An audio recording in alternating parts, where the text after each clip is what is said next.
Hello everyone, എല്ലാവർക്കും K S mains discussion സീരീസിലേക്ക് സ്വാഗതം. ഇന്ന് നമ്മൾ ഡിസ്കസ് ചെയ്യാൻ പോകുന്നത് കേരള ഹിസ്റ്ററിയിൽ നിന്നും renaissance and enlightened administration in Travancore എന്ന് പറയുന്ന ഒരു ടോപ്പിക്കിൽ നിന്നും ഏതാനും ചില ക്വസ്റ്റ്യൻസ് ആണ്.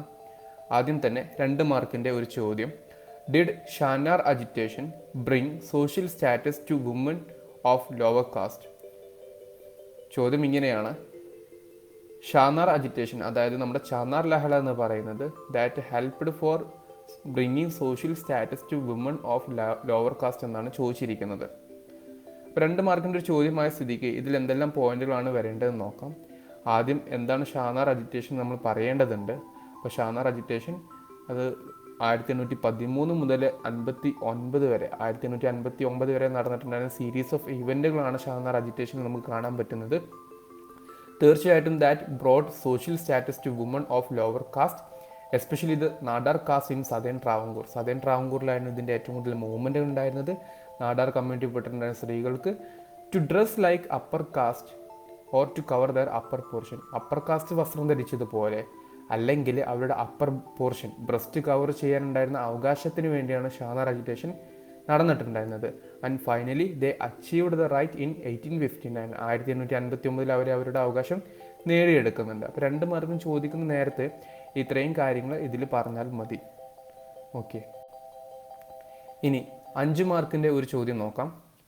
The contributions of Pandit Karuppan are significant in the human rights movement of Kerala. Comment.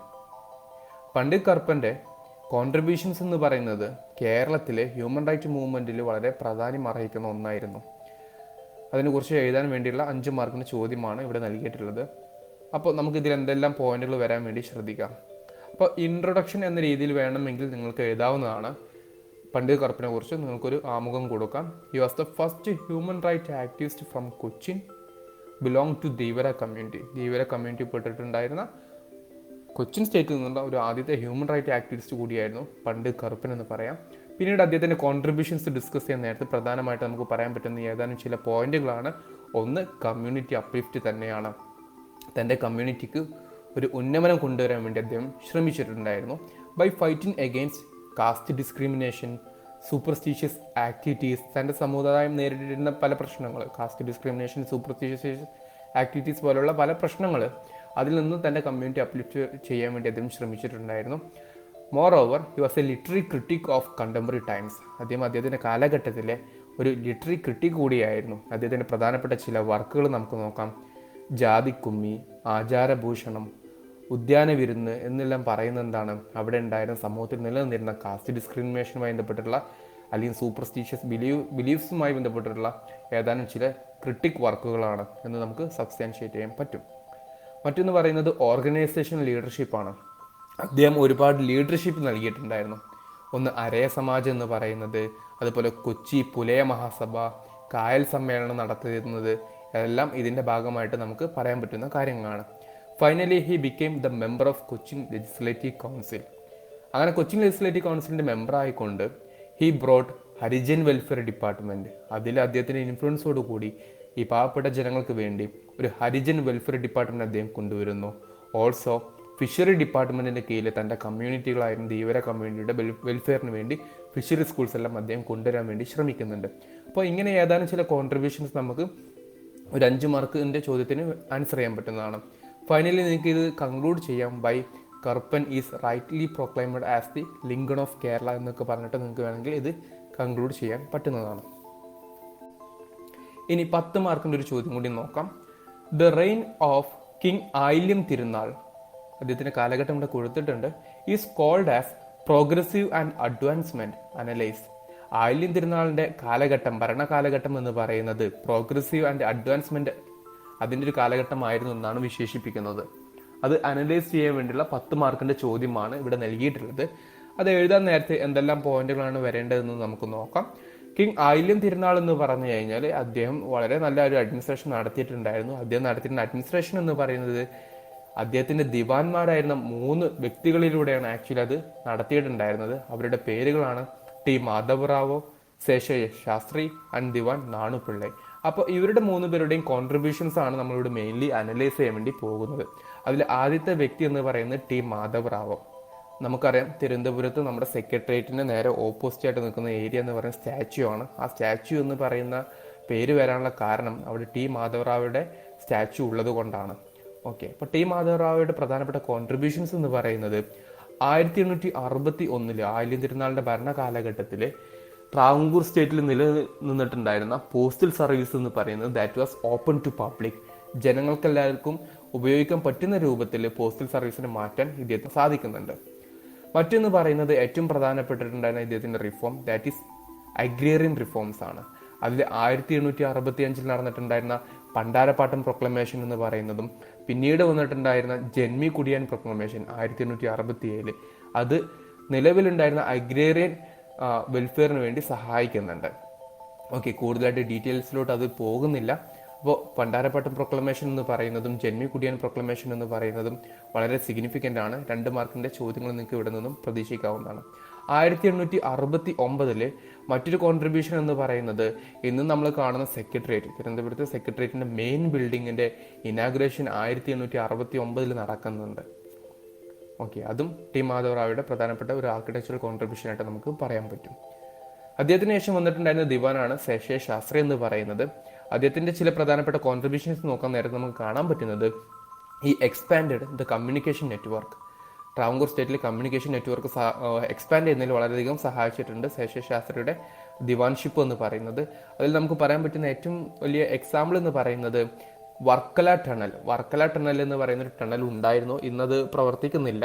That is open to public. അത് പബ്ലിക്കിന് ഓപ്പൺ ആക്കി കൊടുത്തിട്ടുണ്ടായിരുന്നു ശേഷേ ശാസ്ത്രിയുടെ കാലഘട്ടത്തിൽ. ആൻഡ് 1875 ട്രാവൻകൂർ സ്റ്റേറ്റിൽ നമുക്ക് എന്ത് കാണാൻ പറ്റും, ഒരു സിസ്റ്റമാറ്റിക് സെൻസസ് ആരംഭിക്കുന്നുണ്ട്. 1872 ആദ്യമായിക്കൊണ്ട് ബ്രിട്ടീഷ് അഡ്മിനിസ്ട്രേഷൻ സെൻസസ് ആരംഭിക്കുന്നത്. 1881 കൂടി ഒരു റെഗുലർ സെൻസസ് ബ്രിട്ടീഷ് ഇന്ത്യയിൽ വരുന്നു. പക്ഷെ അതിനു മുമ്പ് തന്നെ ട്രാവൻകൂർ സ്റ്റേറ്റിൽ സെൻസസ് ആരംഭിക്കുന്നുണ്ട്. അങ്ങനെ 1875 കൂടി ട്രാവൻകൂർ സ്റ്റേറ്റിൽ ഒരു സിസ്റ്റമാറ്റിക് സെൻസസ് വരുന്നുണ്ട്. ഇതെല്ലാം സ്റ്റേറ്റിന്റെ അഡ്മിനിസ്ട്രേറ്റീവ് മെഷേഴ്സിന്റെ ഭാഗമായിട്ട് നമുക്ക് പറയാൻ പറ്റുന്നതാണ്. മറ്റൊന്ന് പറയുന്നത് എഡ്യൂക്കേഷണൽ പ്രോഗ്രസ് ആണ്. ശേഷേ ശാസ്ത്രിയുടെ കാലഘട്ടത്തിൽ നടന്നിട്ടുണ്ടായിരുന്ന പ്രധാനപ്പെട്ട എഡ്യൂക്കേഷണൽ പ്രോഗ്രസ് നോക്കുന്ന സമയത്ത് നമുക്ക് കാണാൻ പറ്റുന്നത് ട്രിവാൻഡ്രത്തെ യൂണിവേഴ്സിറ്റി കോളേജിന്റെ മെയിൻ ബിൽഡിംഗ് അന്ന് ഉണ്ടാക്കിയിട്ടുള്ളതാണ്. പ്രൈവറ്റ് എഡ്യൂക്കേഷന് കൂടുതൽ ഇമ്പോർട്ടൻസ് നൽകുന്നു. അങ്ങനെ ഗ്രാൻഡ് ഇൻ എയ്ഡ് പ്രൈവറ്റ് ഇൻസ്റ്റിറ്റ്യൂഷൻസിന് കൊടുക്കുന്നുണ്ട്. പോരാത്തതിന് ലോ എഡ്യൂക്കേഷൻ ട്രാവൻകൂർ സ്റ്റേറ്റിൽ ആരംഭിക്കുന്നതും ഇദ്ദേഹത്തിന്റെ കാലഘട്ടത്തിലാണ്. ഫൈനലി ദിവാൻ നാണു പിള്ളൈ. അദ്ദേഹത്തിന്റെ കാലഘട്ടത്തിലും ഒരുപാട് പബ്ലിക് വർക്കുകൾ നടക്കുന്നുണ്ട്. അതിൽ ചിലതാണ് ഇറിഗേഷൻ പ്രൊജക്റ്റുകൾ എന്ന് പറയുന്നത്, റോഡ് നെറ്റ്വർക്ക് എക്സ്പാൻഡ് ചെയ്യുന്നത്, കനാൽസ് കൺസ്ട്രക്ഷൻസ്, ഹോസ്പിറ്റൽസ്. ഇതെല്ലാം ദിവാൻ നാണുപിള്ളയുടെ ചില കോൺട്രിബ്യൂഷൻസ് ആയിട്ട് നമുക്ക് പറയാൻ പറ്റും. ഫൈനലി നമുക്ക് ഈ ചോദ്യം ഇങ്ങനെ കൺക്ലൂഡ് ചെയ്യാൻ പറ്റും. അങ്ങനെ ഒരു പ്രോഗ്രസീവും അഡ്വാൻസ്മെന്റിന്റെയും ഒരു കാലഘട്ടമായിരുന്നു ആയില്യം തിരുനാളിന്റെ കാലഘട്ടം എന്ന് പറയുന്നത്. And that's why the British government or British crown bestowed him the title Maharaja എന്ന് പറയുന്ന ടൈറ്റിൽ വരെ അവര് കിങ് ആയില്യം തിരുനാളിന് നൽകിയിട്ടുണ്ടായിരുന്നു. ഇത്രയുമാണ് 10 മാർക്കിന്റെ ഒരു ചോദ്യം എന്ന് പറഞ്ഞു കഴിഞ്ഞാൽ. ഇനി കമന്റ് യുവർ ആൻസർ. ഒരു ചോദ്യം ഇവിടെ നൽകിയാണ്. ഇതിന്റെ ആൻസർ നിങ്ങൾക്ക് കമന്റ് ബോക്സിൽ രേഖപ്പെടുത്താവുന്നതാണ്. ചോദ്യം ഇങ്ങനെയാണ്: what is abstention movement? Name a significant event. എന്താണ് ആബ്സ്റ്റൻഷൻ മൂവ്മെന്റ് എന്ന് പറഞ്ഞു കഴിഞ്ഞാൽ അതിന്റെ ഒരു പ്രധാനപ്പെട്ട ഒരു ഇവന്റ് നെയിം ചെയ്യാനാണ് 2 മാർക്കിന്റെ ഒരു ചോദ്യമായിട്ട് തന്നിട്ടുള്ളത്. ഇതിന്റെ ആൻസേഴ്സ് നിങ്ങൾക്ക് കമന്റ് ബോക്സിൽ രേഖപ്പെടുത്താവുന്നതാണ്. Okay, thank you. COVID-19 ലോക സാമ്പത്തിക വ്യവസ്ഥയെ ആകെ തകിടം മറിച്ചിരിക്കുകയാണ്. 2008 വലിയ സാമ്പത്തിക മാന്ദ്യം എല്ലാവരും പ്രവചിക്കുന്നു. സ്വകാര്യ മേഖലയിൽ 50% തൊഴിൽ നഷ്ടങ്ങൾ ഉണ്ടാവുമെന്ന് കണക്കാക്കപ്പെടുന്നു. പുതിയ ജോലികളുടെ കാര്യവും ആശങ്കയിലാണ്. സുരക്ഷിതമായ ഒരു ഭാവിയാണ് നിങ്ങൾ പ്രതീക്ഷിക്കുന്നതെങ്കിൽ ഒരു സർക്കാർ ജോലിക്ക് വേണ്ടി ശ്രമിക്കുക. 2020-21 വർഷത്തിൽ ഇന്ത്യയിൽ എത്ര ഗവൺമെൻറ് ജോബ് എക്സാംസ് നടത്തപ്പെടുന്നു? നമ്മുടെ പരിമിതമായ അറിവിലുള്ള പരീക്ഷകൾ മാത്രമാണോ ഇവിടെ ഉള്ളത്? ഒരു സാധാരണക്കാരന് അറിയാവുന്നതിലും ഏറെയാണ് നമ്മുടെ രാജ്യത്ത് ലഭ്യമായ സർക്കാർ ജോലികൾ. വരുന്ന വർഷം 60-ൽ അധികം പരീക്ഷകളും ഇതിലൂടെ 65,000-ലധികം ഒഴിവുകളുമാണ് ഇന്ത്യയിൽ വരാൻ പോകുന്നത്. ബിരുദധാരികളായ ഉദ്യോഗാർത്ഥികൾക്ക് മുന്നിൽ അവസരങ്ങളുടെ ഒരു നീണ്ട നിര തന്നെ തുറക്കപ്പെട്ടിരിക്കുന്നു. പക്ഷേ എന്താണ് ഈ ജോലികൾ? എന്തൊക്കെയാണ് മേൽപ്പറഞ്ഞ ജോലികളുടെ ഉത്തരവാദിത്വങ്ങൾ? ശമ്പളവും മറ്റ് ആനുകൂല്യങ്ങളും എന്തെല്ലാം? പരീക്ഷകൾക്ക് എന്തൊക്കെ പഠിക്കണം? എങ്ങനെ തയ്യാറെടുക്കണം? ഓരോ പരീക്ഷയും വ്യത്യസ്തമായതിനാൽ 60ഓളം പരീക്ഷകൾക്ക് വേണ്ടി തയ്യാറെടുക്കാൻ എത്ര സമയം വേണ്ടിവരും, എത്ര പുസ്തകങ്ങൾ വായിക്കണം, ഇങ്ങനെ ഒരുപാട് സംശയങ്ങളും ആശങ്കകളും നമ്മുടെ ഉള്ളിൽ ഉണ്ടാവാം. എന്നാൽ നിങ്ങൾക്കറിയാത്ത ചില കാര്യങ്ങളുണ്ട്. ഏകദേശം എല്ലാ പരീക്ഷകളുടെയും സിലബസ് ഏറെക്കുറെ സാമ്യമുള്ളതാണ്. പരീക്ഷകളെക്കുറിച്ച് വ്യക്തമായ അവബോധമുണ്ടായാൽ എല്ലാ പരീക്ഷകളെയും കൃത്യമായി നേരിടാൻ കഴിയും. കൃത്യമായ അവബോധവും തയ്യാറെടുപ്പുമുണ്ടെങ്കിൽ വരുന്ന ഒരു വർഷം നിങ്ങളെ കാത്തിരിക്കുന്നത് അവസരങ്ങളുടെ പെരുമഴയാണ്. ഇത് നേടാൻ നിങ്ങൾക്ക് വേണ്ടത് ശരിയായ ബോധ്യവും കൃത്യമായ മാർഗനിർദ്ദേശങ്ങളുമാണ്.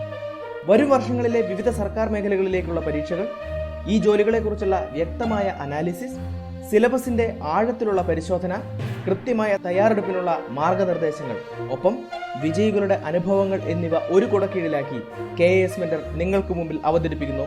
ഞങ്ങളുടെ യൂട്യൂബ് ചാനലിൽ സർക്കാർ തൊഴിലവസരങ്ങളെക്കുറിച്ചുള്ള വെബ് സീരീസ് ഉടൻ ആരംഭിക്കുന്നു. ഒപ്പം മേൽപ്പറഞ്ഞ വിഷയങ്ങളെക്കുറിച്ച് ആധികാരികമായ ഒരു ലൈവ് ഓൺലൈൻ സെമിനാർ. പരീക്ഷാ വിജയികളും ഈ രംഗത്തെ പ്രഗത്ഭരും പങ്കെടുക്കുന്നു. പഠനം പൂർത്തിയാക്കി സർക്കാർ ജോലി ആഗ്രഹിക്കുന്നവർ, മാതാപിതാക്കൾ, പരീക്ഷകൾ എഴുതിയിട്ടും വിജയിക്കാൻ സാധിക്കാത്തവർ എന്നിവർക്കുള്ള സുവർണാവസരം. ഓർക്കുക, സെമിനാറിന് പരിമിതമായ സീറ്റുകൾ മാത്രം. കൂടുതൽ വിവരങ്ങൾക്ക് ഞങ്ങളുടെ സ്ക്രീനിൽ കൊടുത്തിരിക്കുന്ന വിവരങ്ങളുമായി ബന്ധപ്പെടുക.